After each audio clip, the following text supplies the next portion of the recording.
अध्याय 112 पागल झुयान। Crown Prince की नजरों और कानों से बचने के लिए वांग गण ने क्लाउड प्रिंस के महल के चारों ओर कुछ बार चक्कर लगाया। उसने खुद को एक लबादे में लपेट लिया था और पिछले दरवाजे से महल में प्रवेश किया। इस तरह वह क्लाउड प्रिंस के पास विशेष रूप से यह समझाने के लिए आया था कि वह क्राउन प्रिंस के भोज में क्यों आया था, और झुयान के बुरे कामों के बारे में रिपोर्ट करने के लिए भी आया था।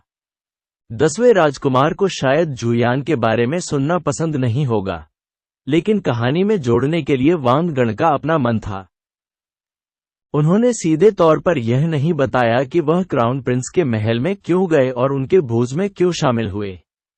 इसके बजाय उन्होंने सेना में 10वें राजकुमार का दर्जा उधार लेकर और उसे सैन्य मामलों के बारे में रिपोर्ट करना शुरू किया। उन्होंने 10वें राजकुमार को एक बहादुर पिता और पुत्र की जोड़ी की सिफारिश की, जिन्होंने कई सराहनीय सैन्य सेवाएं निभाई थीं।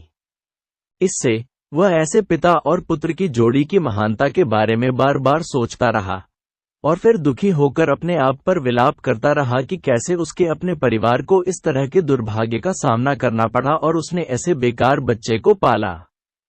फिर वह धीरे धीरे कई महीने पहले के मामले में आगे बढ़ गया, जहां उसके निकम्मे दुष्ट बच्चे ने लिन मिंग को उकसाया था और फिर गलती से झुयान का नाम हटा दिया था। क्लाउड प्रिंस को वांग गण की कहानी के पीछे का अर्थ कैसे नहीं पता था। जब उन्होंने वांग गण को झुयान का बार बार उल्लेख करते हुए सुना, तो 10वें राजकुमार की अभिव्यक्ति गिर गई। वह नहीं जानता था कि प्रवेश परीक्षा के दिन लिन मिंग और वांग गण के बेटे के बीच ऐसा झगड़ा हुआ था, और इस दुर्घटना का सूत्रधार झुयान था। मेजर वांग, आपने आज कड़ी मेहनत की है। कृपया जितनी जल्दी हो सके आराम करने के लिए वापस जाएं, क्लाउड प्रिंस ने शून्य भाव से कहा। हाँ, तो मैं खुद को माफ कर दूंगा। वांग गण का लक्ष्य पहले ही हासिल कर लिया गया था।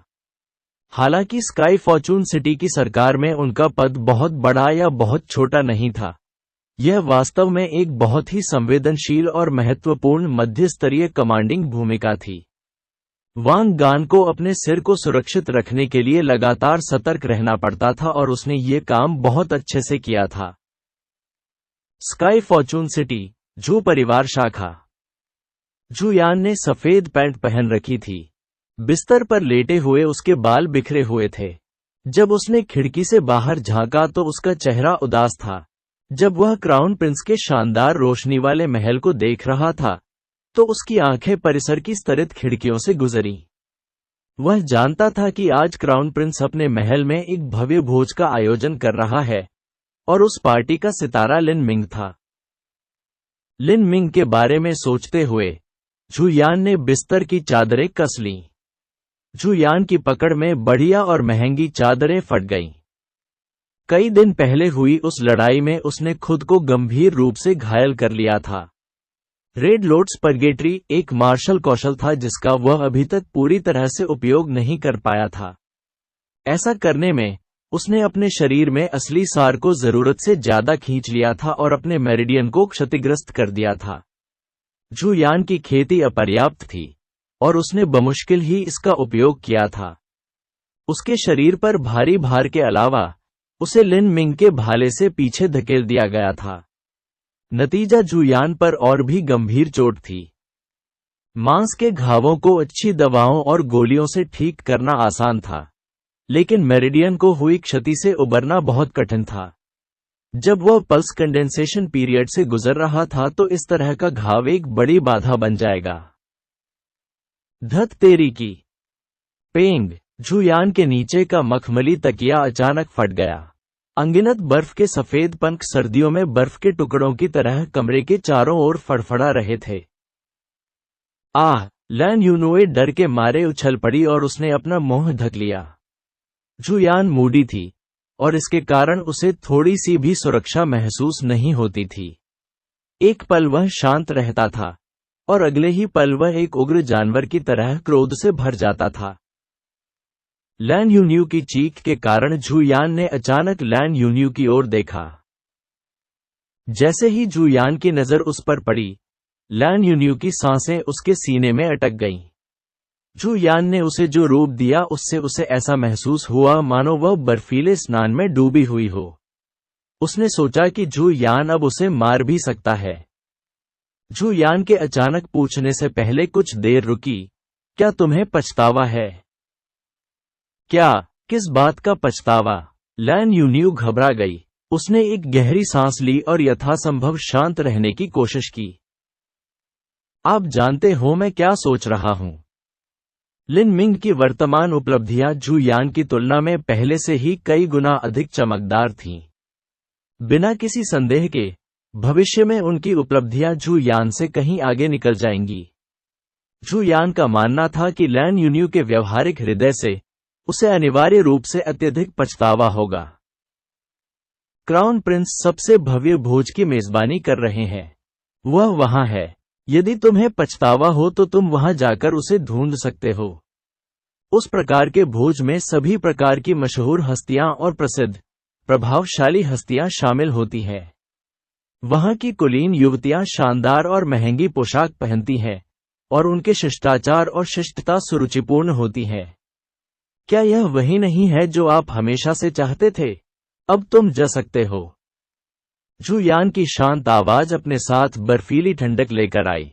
इससे लैन यूनियू भयभीत और आशंकित महसूस करने लगी। वह जानती थी कि आज जू यान एक चट्टान के किनारे पर चल रहा था। अगर उसने सच में कहा कि उसे पछतावा है, तो उसे नहीं पता था कि वह गुस्से में क्या करेगा। लैन यूनुए मुश्किल में थी। उसने अपने होंठ भींच लिए और कहा, मुझ में अब किसी बात पर पछताने की कोई योग्यता नहीं है। जू यान बुरी तरह मुस्कुराया और अपने दांतों के कोनों को प्रकट किया। आप बहुत ईमानदार हैं। कम से कम आप पाखंडी नहीं थे और कहते थे कि आपको पछतावा नहीं है। अच्छा, सचमुच आप में पछताने की योग्यता नहीं है। ऐसी स्थिति में अपने कपड़े उतारो। क्या? लैन यूनियू ने आश्चर्यचकित होकर अवचेतन रूप से अपना कॉलर पकड़ लिया। जू यान, हमने शादी नहीं की है। शादी? लैन यूनियू, आप अपनी स्थिति और पहचान को नहीं समझते हैं। क्या तुम्हें लगता है कि तुम एक राजकुमारी हो? मैंने आप पर आगे नहीं बढ़ने का कारण यह है कि मैं आपका सम्मान करता हूं। लेकिन आप में कम से कम वे योग्यताएं तो होनी चाहिए जो मेरे सम्मान के योग्य हों। क्या तुमने कभी मुझे एक पल के लिए भी अपने दिल में रखा है? अब इसे मेरे सामने साबित करो। अपने कपड़े उतारो। जू यान, आप। लैन यूनियू को आसन खतरे का एहसास हुआ और वह अवचेतन रूप से दरवाजे की ओर झुक गई। इससे पहले जू यान का स्वभाव पहले से ही उच्च जोखिम वाले खतरे की भावना के साथ अंधेरा था। लेकिन सच्चाई ये थी कि जू यान ने लैन यूनियू पर कभी कोई कदम नहीं उठाया था। दरअसल ज्यादातर समय उनकी छवि एक सज्जन व्यक्ति की ही रही है। लेकिन आज लैन यूनियू को संदेह नहीं था कि जू यान उसके साथ बलात्कार करेगा। अपनी असफलताओं और मैच में अपनी हार से हताशा के साथ साथ भविष्य में मिलने वाली असफलताओं के कारण वह पहले से ही एक जंगली, क्रोधित जानवर के समान हो गया था। जू यान ने लैन यूनुए की ओछी हरकतें देखी और गुस्से में उसकी आवाज धीमी हो गई। हालांकि मैं घायल हूं, लेकिन मैं आपसे निपटने के लिए काफी हूं। मैं आपको सलाह देता हूं कि आप प्रवेश द्वार की ओर न बढ़ें। यदि आप दरवाजे की ओर एक और कदम बढ़ाते हैं, तो मुझे व्यक्तिगत रूप से आगे बढ़ने में कोई आपत्ति नहीं है। जू यान, लैन यूनियू ने अपने होंठ काटे। उसकी आंखों के कोनों पर आंसू पहले ही बनने शुरू हो गए थे।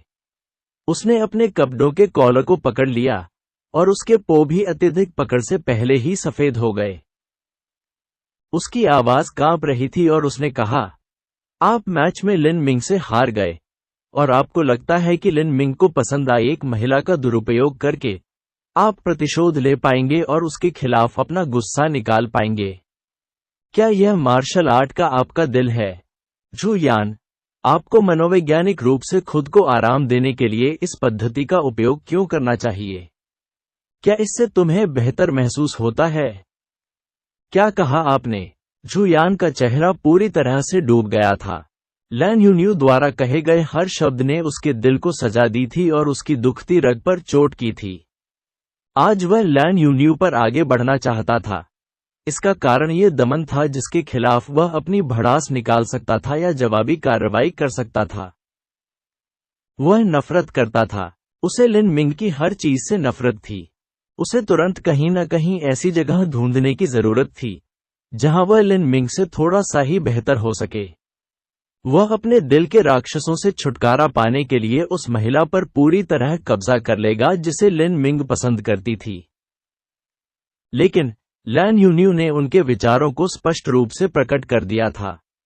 एक महिला के शरीर में श्रेष्ठता की भावना की तलाश करना, इससे झू यान को बेहद दयनीय महसूस हुआ। अतः वह लज्जा के मारे क्रोधित हो उठा।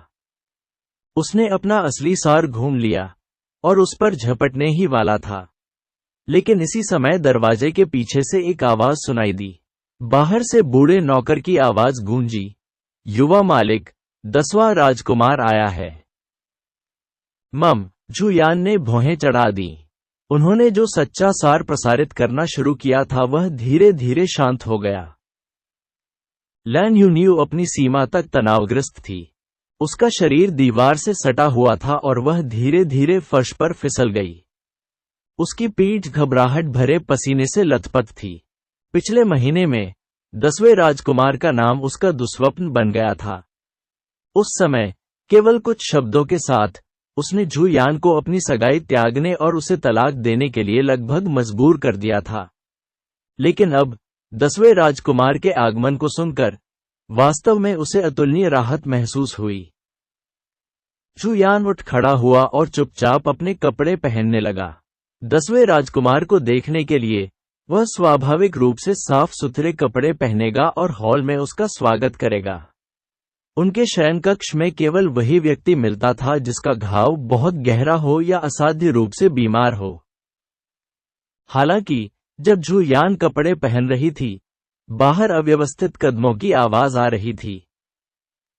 दरवाजा खुला और 10वां राजकुमार प्रवेश द्वार पर खड़ा था। उनके साथ कुछ अनुयायी भी थे और उनके चेहरे पर शांति थी। न खुशी दिख रही थी और न ही गुस्सा। अभिवादन महामहिम। झू यान झुक गया। कमरे के एक कोने में वापस जाने से पहले लैन यून्यू भी खड़ी हुई और झुकी। रीति रिवाजों के अनुसार जब कोई अधिकारी राजकुमार को प्रणाम करता था तो राजकुमार शब्दों का दिखावा करके समारोह को समाप्त कर देता था। हालांकि 10वें राजकुमार ने कुछ नहीं कहा था और झू यान झुक गया था। आप वांग येगाओ को जानते हैं? 10वें राजकुमार ने अचानक पूछा। इस सवाल ने लैन यून्यू को पूरी तरह से संवेदनहीन महसूस कराया। झू यान तुरंत समझ गया कि 10वें राजकुमार उस मामले का जिक्र कर रहे थे जो शरद ऋतु की शुरुआत में हुआ था। अन्यथा 10वें राजकुमार के लिए वांग येगाओ जैसे महत्वहीन व्यक्ति का अचानक उल्लेख करना असंभव होगा। क्योंकि लिन मिंग प्रसिद्ध हो गए थे, वांग येगाओ को जवाबदेह ठहराया गया था और उसने अपने पिता के सामने कबूल कर लिया था, जिसे बाद में 10वें राजकुमार के कानों तक पहुंचाया गया था। हाँ, झू यान ने स्वीकार किया। वह जानता था कि लिन मिंग द्वारा क्राउन प्रिंस का पक्ष लेने का कारण यह मामला हो सकता है। उन्होंने अपनी पहल पर इसका उल्लेख नहीं किया था, लेकिन अब यह बात 10वें राजकुमार को पता चल गई थी। बहुत अच्छा, अब मुझे पता चला कि मेरे तीसरे बड़े भाई के लिए लिन मिंग को जीतना इतना आसान क्यों था। आप नहीं जानते होंगे, लेकिन जिसने लिन मिंग को वांग येगाओ से बचाया था वह मेरा तीसरा बड़ा भाई था। ये तो सोने पर सुहागा है। यह सहायता कितनी अधिक सामयिक हो सकती थी। आप पहले से ही 2 साल से मेरी आज्ञा के अधीन हैं और आपके पास अभी तक आधा मिनट भी योग्यता नहीं है, और फिर भी आपने पहले से ही तीसरे बड़े भाई को इतना बड़ा उपहार दिया है। आप जानते होंगे कि 7 प्रोफाउंड वैलीज ने आज रात पहले ही लिन मिंग को मुख्य शिष्य परीक्षण पर शुरू कर दिया है। जब तक वह उत्तीर्ण हो जाता है तब तक वह एक मुख्य शिष्य रहेगा। झू यान का दिल दुर्भावना से हिल गया। मूल शिष्य, यह अकल्पनीय था। पूरे स्काई फॉर्चून साम्राज्य में केवल किन जिंगसुआन ही स्थानीय स्तर पर जन्मे मूल शिष्य थे। जहां तक दूसरों की बात है, वे रहस्यमय मार्शल आर्ट परिवारों के बच्चे थे। झुयान, क्या आप जानते हैं कि मार्शल हाउस के मुख्य शिष्य का मेरे और मेरे तीसरे बड़े भाई के लिए क्या महत्व है? 10वें राजकुमार की अभिव्यक्ति थोड़ी गंभीर थी। मार्शल हाउस का एक मुख्य शिष्य भविष्य में 7 गहरी घाटियों में प्रवेश करेगा। बाद में वे या तो 7 गहरी घाटियों में रहेंगे या वापस भेज दिए जाएंगे। दूसरे मामले में उन्हें या तो 7 प्रोफाउंड मार्शल हाउस के मार्शल हाउस मास्टर या 7 प्रोफाउंड दूत के रूप में नियुक्त किया जाएगा। यदि लिन मिंग 7 गहन घाटियों में रुकते तो यह ठीक होता, लेकिन अगर उन्हें मार्शल हाउस मास्टर या 7 प्रोफाउंड दूत बनने के लिए वापस भेजा गया तो यह असाधारण था। स्काई फॉर्चून किंगडम 7 गहरी घाटियों का एक जागीरदार राज्य था और उनके अधिकार क्षेत्र में था। मार्शल हाउस मास्टर और 7 गहन दूत की स्थिति सम्राट से भी अधिक थी। यदि लिन मिंग को मार्शल हाउस मास्टर या 7 प्रोफाउंड दूत के रूप में नियुक्त किया गया था और सार्वजनिक रूप से क्राउन प्रिंस का समर्थन किया गया था, तो उनके लिए सिंहासन पर चढ़ने की कोई उम्मीद नहीं थी। और यदि वह सिंहासन पर चढ़ने में विफल रहा तो इसकी कीमत संभवतः उसके जीवन से होगी। झुयान ने अपनी मुठ्ठियां इतनी जोर से भींच लीं कि उसके नाखून उसकी हथेली के मांस में गड़ गए। मूल शिष्य, यह कैसे संभव हुआ? अगर लिन मिंग किसी दिन 7 प्रोफाउंड मार्शल हाउस के मार्शल हाउस मास्टर या 7 प्रोफाउंड दूत बन गए तो उन्हें मारना एक चींटी को कुचलने जितना आसान होगा। यह सोचते सोचते उसे ऐसा लगा मानो वह निराशा के अथाह कुएं में डूबता जा रहा हो। ये दुश्मनी क्या कभी ठीक हो पाएगी? लैन यून्यू को एक दीवार के सहारे गिरा दिया गया था और उसके चेहरे का सारा रंग उड़ गया था। मुख्य शिष्य लिन मिंग, वह एक मुख्य शिष्य बनना चाहता था। भविष्य में वह 7 प्रोफाउंड मार्शल हाउस का मार्शल हाउस मास्टर होगा या वह 7 प्रोफाउंड दूत हो सकता है। उसके लिए इस प्रकार का अस्तित्व केवल काल्पनिक किंवदंतियों के अलावा कुछ नहीं था। यह उसके लिए बहुत दूर का विचार था। इस समय 10वें राजकुमार ने लैन यून्यू पर भी ध्यान दिया। उसने सोचा था कि लैन यून्यू एक नौकरानी थी, लेकिन लैन यून्यू ने जो बढ़िया कपड़े पहने थे उन्हें देखने के बाद उसे एहसास हुआ कि उससे गलती हुई है। आप हैं लैन यून्यू। इस समय 10वें राजकुमार की नजर लैन यून्यू पर पड़ी। उसने सोचा था कि लैन यून्यू एक नौकरानी थी, लेकिन लैन यून्यू ने जो अच्छे कपड़े पहने थे उन्हें देखने के बाद उसे एहसास हुआ कि उससे गलती हुई थी। आप हैं लैन यून्यू। लैन यून्यू ने अपना संयम वापस पा लिया और 10वें राजकुमार को प्रणाम किया। लैन यून्यू ने महामहिम क्लाउड प्रिंस का स्वागत किया। 10वें राजकुमार ने लैन यून्यू को ऊपर से नीचे तक देखा। उसने उपहास करते हुए कहा, अच्छा, कितना आकर्षक और दयनीय स्वरूप है। इसमें कोई आश्चर्य नहीं कि लिन मिंग आपके लिए इतना पागल था। यह बहुत अफसोस की बात है। यदि आप अभी भी लिन मिंग के मित्र होते तो शायद मैं आप में कुछ मूल्य ढूंढ पाता, लेकिन अब तुम्हें देखकर ही मेरा पेट खराब हो जाता है। 10वें राजकुमार ने उसकी भावनाओं की परवाह न करते हुए निर्दयता से बात की। लैन यून्यू पीला पड़ गया। एक लड़की अपने साथ कहे गए ऐसे क्रूर शब्दों को कैसे झेल सकती है? छुट्टी। 10वें राजकुमार ने अपना हाथ हिलाकर लैन यून्यू को बर्खास्त कर दिया। लैन यून्यू ने अपनी आंखों में बहते आंसुओं को रोकते हुए अपने होंठ काटे। वह झुकी और खुद को माफ कर दिया। जैसे ही लैन यून्यू बाहर चला गया, 10वां राजकुमार पीछे हट गया। अंत में कमरे में केवल 10वें राजकुमार और झुयान ही बचे थे। 10वें राजकुमार ने झुयान की ओर घूरकर देखा और उदासीनता से कहा, क्या आप बदला लेना चाहते हैं? झुयान चुप रही। हालांकि उसकी मुट्ठी में घुसे कीलों से जो खून जमीन पर टपक रहा था वह 10वें राजकुमार को पहले ही जवाब दे चुका था। बहुत अच्छा।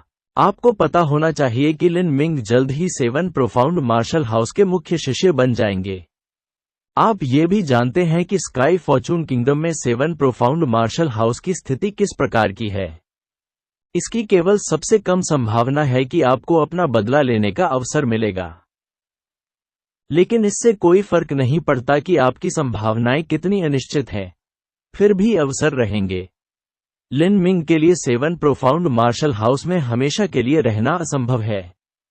जब तक वह वहां से निकलेगा, तब तक उसकी हत्या का मौका बना रहेगा। आपकी ताकत अपर्याप्त है। आप एक उपयुक्त पावर हाउस की तलाश करेंगे जो उसे संभाल सके। मैं तुम्हें गुप्त रूप से धन और खजाना प्रदान करूंगा। जब तक इनाम पर्याप्त है, तब तक कुछ भटकती शक्तियां हमेशा मौजूद रहेंगी जिन्हें लुभाया जाएगा। ये भटकते स्वामी कभी भी एक ही स्थान पर नहीं होते हैं, और यह पता लगाना मुश्किल है कि वे कौन हैं, 7 गहरी घाटियों के लिए भी। लेकिन एक बाहरी व्यक्ति के दृष्टिकोण से मैं आपसे सभी संपर्क तोड़ दूंगा, और झू परिवार आपको परिवार से निकाल देगा। झू यान, मुझे आशा है कि आप मेरा तर्क समझ सकते हैं। झू परिवार पहले से ही मुझसे बंधा हुआ है। मुझे सिंहासन विरासत में मिलना चाहिए, अन्यथा न केवल मैं, बल्कि पूरा झू परिवार पूरी तरह से नष्ट हो जाएगा। झू यान का दिल जोर से धड़कने लगा। खुद को 10वें राजकुमार से दूर करना और यहां तक कि परिवार से भी निष्कासित कर दिया जाना। वह जानता था कि 10वें राजकुमार ने जो किया वह क्यों किया। लिन मिंग की हत्या में बहुत बड़ा जोखिम था। एक बार जब 7 प्रोफाउंड मार्शल हाउस को इसका पता चल गया, तो 10वें राजकुमार और झू परिवार समाप्त हो जाएंगे। इसलिए उसने सारे रिश्ते तोड़ दिए थे। इस तरह भले ही लिन मिंग की हत्या विफल हो गई और 7 प्रोफाउंड मार्शल हाउस को इसकी जानकारी हो गई, इसका 10वें राजकुमार और झू परिवार से कोई लेना देना नहीं होगा। 10वें राजकुमार और झू परिवार को लिन मिंग के खिलाफ साजिश रचते हुए सतही तौर पर उसके प्रति सद्भावना दिखानी थी। बाहरी लोगों के लिए ऐसा क्रूर कदम बस ऐसा प्रतीत होगा जैसे 10वें राजकुमार और झू परिवार लिन मिंग के प्रति रियायतें दे रहे थे। लिन मिंग के प्रति सद्भावना दिखाने के लिए एक बहादुर सैनिक को गिरना पड़ा, ताकि लिन मिंग 10वें राजकुमार को अपना दुश्मन न समझे। यह भी हो सकता है कि 10वां राजकुमार क्राउन प्रिंस की ओर से लिन मिंग को जीतने में कामयाब हो जाएगा, या कम से कम ऐसा करेगा कि लिन मिंग का क्राउन प्रिंस में इतना भारी निवेश न हो। एक दो तरफा दृष्टिकोण, यह सबसे अच्छी योजना थी। हालांकि उनका अपना राजनीतिक भविष्य बर्बाद हो जाएगा। वह अपने परिवार को खो देगा, अपनी शक्ति खो देगा, अपना सब कुछ खो देगा, और एक भटकता हुआ बदला लेने वाला बन जाएगा जिसके पास खोने के लिए कुछ भी नहीं बचेगा। एक बार जब वह असफल हो गया, तो इसकी कीमत उसके जीवन से होगी। लेकिन उसके पास चुनाव करने की शक्ति नहीं थी। परिवार अपने फायदे के बदले अपने बेटे की बलि देने से नहीं हिचकिचाएगा। झू यान, ये पहले ही इस बिंदु पर आ चुका है, अब पीछे मुड़ना संभव नहीं है। यही एक रास्ता है। मैं केवल एक लिन मिंग के कारण हार नहीं मान सकता और हार नहीं मान सकता। मुझे लड़ना जारी रखना है और झू परिवार को खुद को बचाना है। लेकिन लिन मिंग बहुत भयानक है। यदि वह 7 प्रोफाउंड एनॉय या मार्शल हाउस मास्टर बन जाए, तो मुझे लेशमात्र भी आशा नहीं है। मुझे या तो लिन मिंग को जीतना होगा, या उसे समीकरण से हटाना होगा। तुम्हारे मामले में मैंने पहले ही मां से बात कर ली है और वह मान गई है। या तो कल या आज रात आप अपनी यात्रा पर निकलेंगे और हत्या की योजना बनाएंगे। मुझे आशा है कि आप मुझे फिर निराश नहीं करेंगे। यदि आप सफल होते हैं और कोई संकेत नहीं छोड़ते हैं कि आप इसमें शामिल थे, तो मेरे सिंहासन पर बैठने और स्थिति स्थिर होने के बाद मैं आपको वही दूंगा जो आप चाहते हैं। मुझे वह दो जो मैं चाहता हूं। झू यान ने मन ही मन व्यंग्य किया। वास्तव में उस समय आप मुझे चुप करा देंगे ताकि आप अपने अपराधों के गवाह से छुटकारा पा सकें। यहां तक कि भरोसेमंद अधीनस्थों को भी उनकी उपयोगिता समाप्त होने पर हटा दिया जाएगा, या जब उनकी जरूरत नहीं रह जाएगी तो उन्हें किनारे कर दिया जाएगा। इससे भी कम, 10वें राजकुमार का स्वाभाविक स्वभाव अत्यधिक संदिग्ध होना और किसी पर विश्वास न करना था। वह अपनी तरफ से ऐसा खतरा कैसे बर्दाश्त कर सकता था, क्या उसे कभी खाने या सोने में शांति मिलेगी? 7 प्रोफाउंड मार्शल हाउस के एक प्रमुख शिष्य की हत्या। केवल यह आरोप 7 प्रोफाउंड वैलीज के लिए 10वें राजकुमार को मौत की सजा देने के लिए पर्याप्त था। अगर मैं असफल हो गया तो मैं मर जाऊंगा। अगर मैं सफल हो गया तो मैं मर जाऊंगा। तुम मुझे मेरी संपत्ति से वंचित कर देते हो, मेरा भविष्य नष्ट कर देते हो और मेरी जान भी लेना चाहते हो। यांग जेन, तुम बहुत निर्दयी हो। और मेरी प्यारी प्यारी चाची, आपने भी इस विचार में भाग लिया। अपने बेटे को सिंहासन के लिए संघर्ष करने में मदद करने के लिए आपने अपने भतीजे पर इतना क्रूर तरीका इस्तेमाल किया है। अच्छा, बहुत अच्छा। मेरे जुयान का भाग्य मैं अपने हाथों में लूंगा। जुयान की आंखें ठंडी चमक से चमक उठीं। इस क्षण उसने प्रतिज्ञा की कि वे सभी लोग जिन्होंने उसके विरुद्ध काम किया है या उसे ठेस पहुंचाई है, मार डाले जाएंगे। मुझे ताकत चाहिए, मुझे असीमित शक्ति चाहिए। लिन मिंग को मारने की ताकत, यांग जेन को मारने की ताकत, हर चीज पर हावी होना और सभी के जीवन और मृत्यु को नियंत्रित करना। पेंग, 10वें राजकुमार ने दरवाजा खोला और अपने गार्डों के साथ झू परिवार शाखा परिसर से बाहर चला गया। लैन यून्यू हॉल में बैठी रही और देखती रही कि 10वां राजकुमार असहाय और खोया हुआ महसूस कर रहा था। जुयान के शयनकक्ष का दरवाजा थोड़ा सा खुला हुआ था, जिससे एक छोटी सी दरार खुली हुई थी जैसे किसी जंगली जानवर के जबड़े बगल में पड़े हों।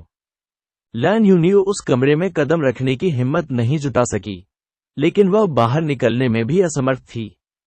वह केवल उस खाली और खाली हॉल में खड़ी होकर इंतजार कर सकती थी। 1/4 घंटा बीत जाने के बाद जुयान अंततः कमरे से बाहर निकली।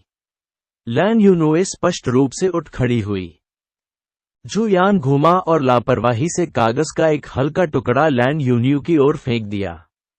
लैन यून्यू ने अवचेतन रूप से उस पर नजर डाली। वह इसकी उम्मीद कर रही थी। यह वह अनुबंध पत्र था जिस पर उन्होंने तब हस्ताक्षर किए थे जब उनकी एक दूसरे से सगाई हुई थी। इसे फाड़ दो, जुयान ने चिल्लाकर कहा। क्या? मुझे खेद है। लैन यून्यू के हाथ जम गए। हमारी सगाई भंग हो गई है। इस बिंदु से मुझे जू परिवार से निष्कासित कर दिया गया है। पूर्व निष्कासित? लैन यून्यू पूरी तरह से हैरान थी। यह कैसे हो सकता है?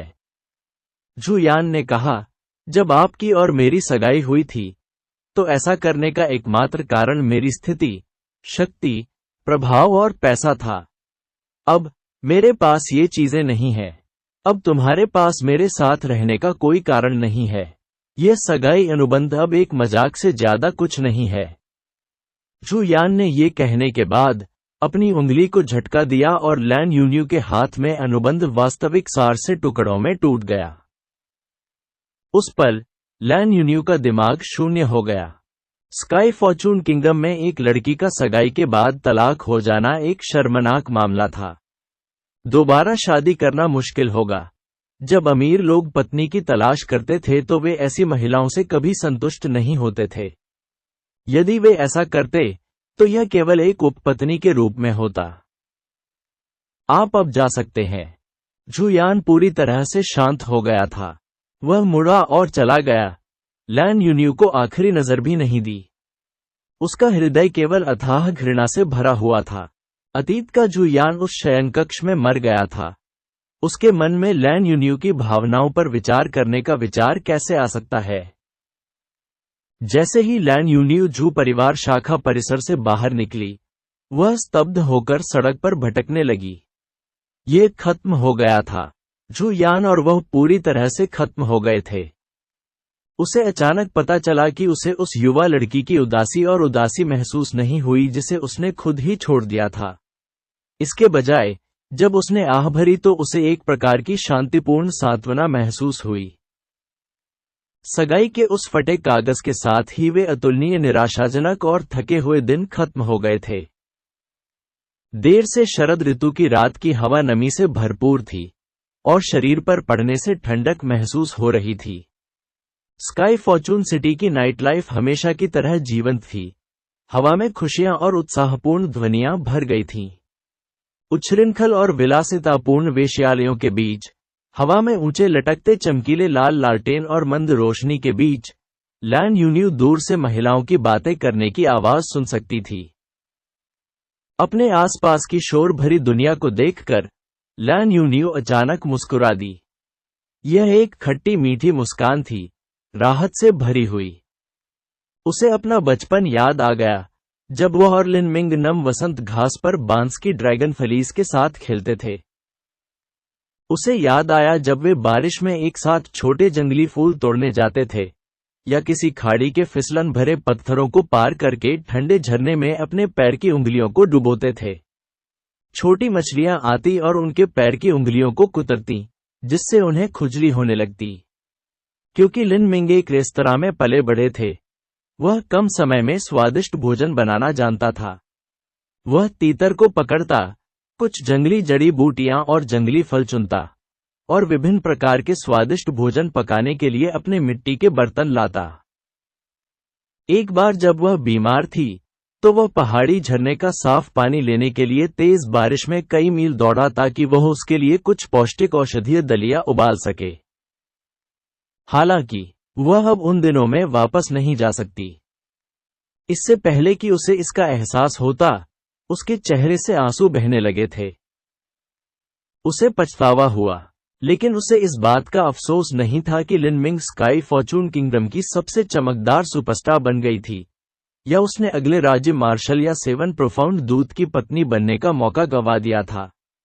नहीं, उसे इस बात का पछतावा था कि उसने उस सरल, शुद्ध खुशी को बेकार विलासिता और खाली घमंड के अलावा किसी और चीज के लिए त्याग दिया था। वह लक्ष्यहीन होकर चलती रही। उसका कमजोर और आकर्षक शरीर एक साधारण नीली लंबी पोशाक में लिपटा हुआ था।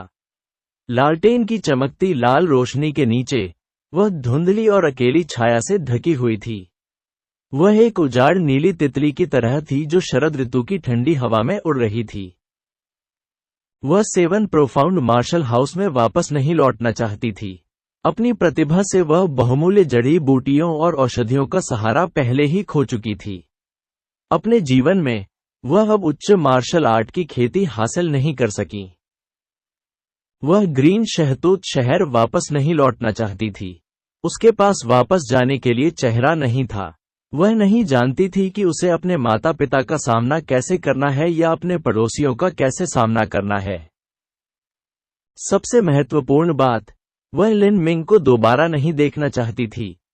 वह उसे विदा नहीं करना चाहती थी। लिन मिंग स्नो ड्रैगन घोड़ों द्वारा खींची जाने वाली गाड़ी में बैठे थे। वह इस बात से पूरी तरह अनभिज्ञ था कि झुयान और लैन यूनियू की नियति कैसे बदल गई है, और झुयान उसके प्रति पूरी तरह से नफरत से कैसे भर गया है। वह जानता था कि झुयान की उसके प्रति शत्रुता का समाधान नहीं हुआ था। उन्होंने ये भी सही अनुमान लगाया कि झुयान भविष्य में उनके खिलाफ जवाबी कार्रवाई करने के अवसर का इंतजार करेगा। हालांकि वह झुयान को नहीं मार सका। बेहतर या बदतर के लिए, झुयान सेवन प्रोफाउंड मार्शल हाउस का आधिकारिक शिष्य भी था। उसे मारना मार्शल हाउस के अधिकार को चुनौती देना होगा। मिस्टर लिन, कृपया उतर जाइए, गाड़ी रुकते ही युवराज के एक सेवक ने आदरपूर्वक कहा। लिन मिंग ने गाड़ी के पर्दे पीछे हटा दिए। उसने सोचा कि वह अपने महल के अध्ययन कक्ष में युवराज से मुलाकात करेगा। उसने नहीं सोचा था कि वे स्काई फॉर्चून सिटी छोड़कर झोऊ पर्वत के आधार पर पहुंचेंगे। यह स्थान वास्तव में सेवन प्रोफाउंड मार्शल हाउस से बहुत दूर नहीं था। जैसे ही लिन मिंग गाड़ी से उतरे, उन्होंने देखा कि वे वास्तव में एक हवेली के सामने रुके थे। हवेली आलीशान तो नहीं थी, लेकिन अंदर से इसकी बनावट बेहद खूबसूरत थी। वहां छोटे छोटे पुल थे जो बहती नदियों और घुमावदार चट्टानी गलियारों पर लटके हुए थे। यह किसी हवेली जैसा नहीं दिखता था। यह एक बगीचे की अधिक याद दिलाता था। हाँ, भाई लिन, क्या आपको ये जगह पसंद है? मम, लिन मिंग थोड़ा झिझके। उसे पहले से ही इस बात का धुंधला अंदाजा था कि यांग लिन क्या करना चाहता था, और वह था उसे यह निवास देना। यदि उसे यह निवास प्राप्त हो जाता तो वह क्राउन प्रिंस का व्यक्ति बन जाता।